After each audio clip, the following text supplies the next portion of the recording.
Hello, this is Daniel Posney, and this is called Shifting Perspectives. And this will be about a 10-15 minute talk about a certain topic. And today is going to be about Bryon Katie's work called The Work. But first, I want to let you know that there's a men's retreat coming up in October. It's going to be a 4-day retreat here in Sedona with elements at our 2-acre property in Cornville. We've got a purification lodge for fire ceremony and sweat. We have a medicine wheel, and we have the creek going right by our house. So we've got lots of elements here to kind of expand what we normally do. Really excited about that.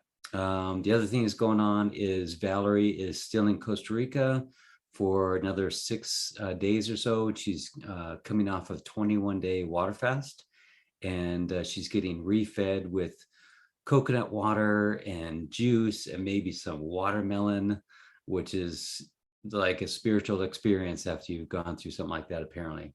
So, and I just got off of gallbladder surgery. I'm recovering really nicely, really no pain, just took it really easy. Had people come over and mow my lawn and, fill up my pellet stove and, bring me soup and all kinds of good stuff. So now I'm feeling like I really want to go do some work, but that's the part I need to be really careful about because could push myself. So I'm just still taking it easy.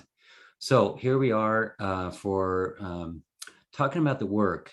Before I go into Bryon Katie and what it's all about, our biggest problem is, well, like Dr. Gabor Mate talks about trauma. He says it's not the traumatic experience which is the most painful. I'm going to paraphrase here, but it's not the traumatic experiences.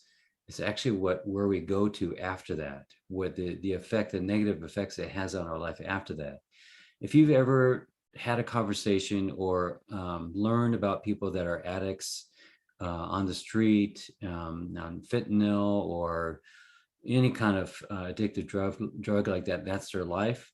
If you were to talk to them about where they started, it's, a lot of times it's just one thing, one traumatic sexual abuse or physical, psychological abuse at the home, and cause them to make a decision about themselves and a belief about themselves. And that took them down this road. And they never found the courage or the need or the trust that they could talk about this. And so it took them down this road. So this whole thing about the work and what I want to talk about is it's the mind that has a perception. It has a thoughts and beliefs, and something happens on the outside and your mind takes you into this place that's, you have no proof about that. Like if you were to take sometimes your belief and your thoughts about someone or something or yourself, you were to take that into court and litigate that, and you'd say, show us some proof, we're just dealing in facts here. So the work is all about kind of questioning that, kind of challenging that. But I want to make sure that I'm clear that it's not about challenging your emotions and your feelings about it. Your emotions and your feelings about it are completely real. And going through the book that I'm reading, which is Loving What Is with Bryon Katie, I haven't got to the part where they acknowledge and validate the emotions yet. Maybe I missed it, but that part I want to make sure that it's really clear. This is not about invalidating how you feel and the emotions that you're having about it. It's just that extended dragging on of thoughts and beliefs about what that makes you feel about yourself and the world and about this person and about your relationship. You know what I'm talking about, the monkey mind that just goes off on this. So if you have an inner belief about that you're not worthy or you're not enough, then you're going to go into basically all your relationships with that subconscious belief going on in the background, that you're not going to get that interview, or you're not going to be able to provide for your kids, or you're not going to be able to provide in that relationship. So the work is about kind of questioning, okay, what is your current belief about this? What's your long-standing core belief? I'm not enough, or people abandon me, or people betray me, or something. And you might say, the question would be, the first one is it true? Is it true that everyone betrays you? Yes, I see it. Everyone betrays me, every single person. Okay. Are you completely 100% um, sure that that is the case, that is true? And like I had to do that for myself about relationships. And so my thing was, I had this little thing that I discovered, that I was believing that I had betrayal in my relationships. And just like the mind works, the mind picks up on it negates all the positive, and it looks at the negative and focuses on that. Just like it watches a movie or reads a book, it'll negate all the good stuff, but when it gets to the end, and if it's crappy, then it focuses on that, and it just, like, it's dumping the baby out with the bathwater. So I don't know if you know this, but that term, dumping the baby out, taking the baby out with the bathwater, is when people didn't have a lot of hot water and there was no electricity, they would cook their water to boil it. And the man of the house usually got the first, part of the water. And then after his grease and grime and everything else, then maybe the wife would get the next. And then after her, then the oldest kid. And then the next oldest kid. And then at the end was the baby. So they would say that the water was so murky with all that stuff from everyone taking their bath, that be careful not to throw the baby out with the bath water. So that's where that term supposedly came from. So it's just this idea that, you don't believe in the religion that yoga is connected to, so you're going to not do yoga. It's that kind of thing. That's called throwing the baby out with the bathwater.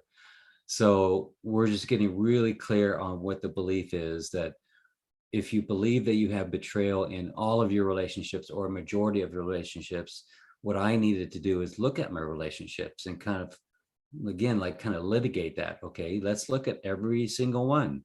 And I had to look at over 20 relationships, however short they were, and say, was I betrayed there? Well, she did like this other boy and I was 12 years old, and I thought that was a betrayal, but maybe that was just innocent love and, newness and that kind of thing. Then I had to kind of, scoot that one to the side. And then there's another one where this boy was trying to play my girlfriend at the time, and I didn't really know myself. I didn't have that confidence, and he had loads of confidence, and so he got her. And so she didn't really betray me. It was just kind of my thing, actually, that I didn't have that together yet. But, I was 15 or 16. Maybe I was, maybe 16, 17. Still, I didn't have it together. And then there was another one that was, I thought it was a betrayal. So really what I'm getting at is there may have been one, maybe 1.5 out of 20.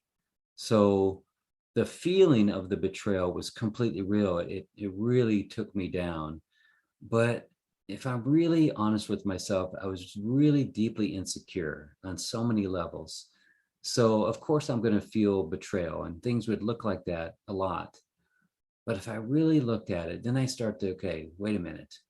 If you weren't really betrayed and there were some insecurities going on with that, is there something that you could take responsibility for? All right. So then I look at these questions again. Okay. Is it true? I thought it was true. Is it really 100% true? You sure it's true? Well, not really anymore. And then the next question is, what does that do to you when you believe that people, your relationships betray you, or every woman you get in a relationship with, she's going to hook up with some other guy? What does that do for you? Well, probably makes me feel even more insecure, and I try and build myself up somehow, or maybe I follow her all around to make sure that she's not talking or, having any kind of conversation with, see where that goes. That's what it would do to me.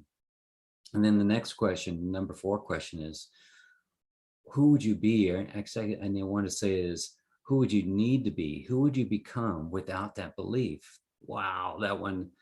I know it's a really simple process, but it's one that it really worked for her, this Bryon Katie. So her story is, back in the 80s, she was not having a good life. Her marriage really wasn't good.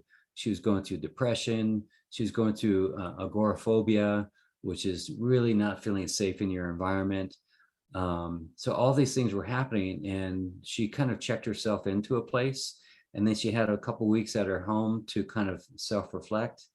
And she had this epiphany that it was kind of like every time I listen to my thoughts, I suffer. Every time I don't, I don't suffer. And, if you're new to this, there's this idea that, what do you mean listen to my thoughts or not listen to my thoughts? They're my thoughts. They're what make me up. Well, sort of, but not really. Who you really are is the one that's aware that you're having thoughts.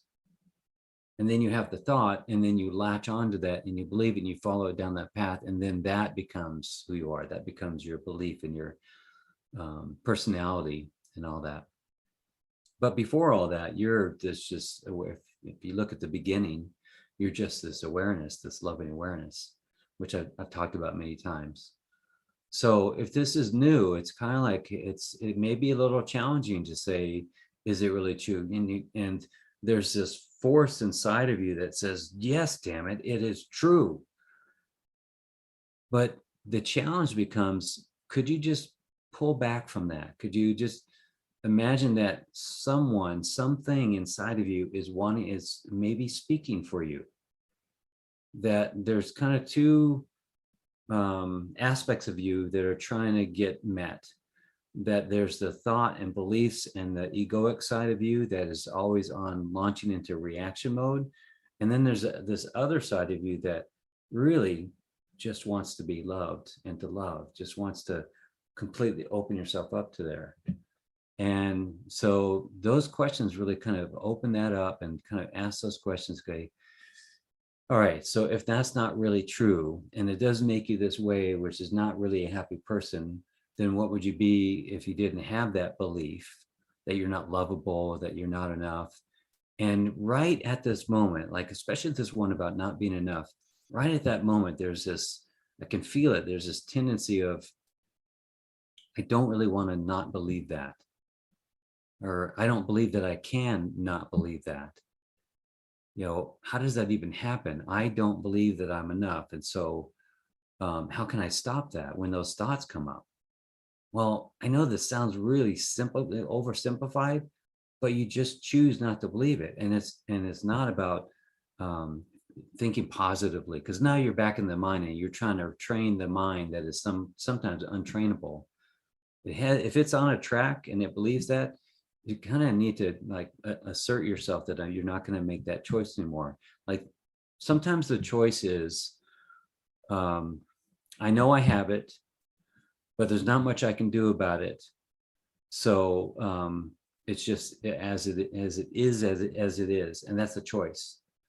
But I'm asking if you could take a radical choice of just not feeding into it at all. And when it comes in, pull back from feeding it. And then when it comes in so strongly that you find yourself talking in that way, just forgive yourself and then come back to just not keep feeding it. Because what happens is that it's almost like you're gorging yourself on this idea, and you just got to stop gorging yourself. So I know it seems like I'm oversimplifying this, that just to make a choice not to do it, but you are making a choice when you do it. So you can make a choice not to do it. It's just that you've made a choice to do it, to talk this way, to believe these things. And then you just stop there and you decide to not believe that there's anything you can do about it. It's just, oh my gosh, I just have this thing. So there needs to be this, you need to find yourself again. And a lot of times when we have unhealthy boundaries, we don't know what our own needs are. And we don't believe that we can pull ourselves back from this long-standing belief about not being enough and not being worthy and all those things. But it really is just becomes a practice, and it does work. But you have to commit to kind of standing in that, becoming the captain of your ship again. And this process of the work kind of really looks right into there, right at the distortion of your belief. And it really kind of asks you that question, like you're really on the stand. Isn't it true, Daniel, that most of your relationships have been loving relationships? Well, yeah, if you look at the statistics. So, and then the last one, the last part of this, after you ask those 4 questions, is it true? Are you sure it's true? What does it do to you? What do you become? And then what would you be without that belief? The last part of this is the turnaround. So let me share with you like an example of a turnaround. So here's the teaching. Is it true? Can you absolutely know that it's true? How do you react? What happens when you believe that thought? And then who would you be without the thought? And then the turnaround is, let's see, as a way of experiencing the opposite of the thought that one is believing. For example, the thought, my husband should listen to me, can be turned around to, I should listen to my husband, or I should listen to myself, or my husband shouldn't listen to me. I know that sounds wild, but it really is amazing when you really get open to that, that I need to be heard.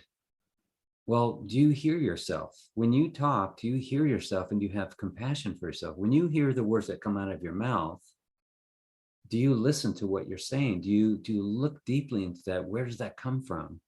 And if you can imagine your soul or some spirit, God, source, energy outside of yourself listening to you, and that source going, how come you don't listen to me? You know?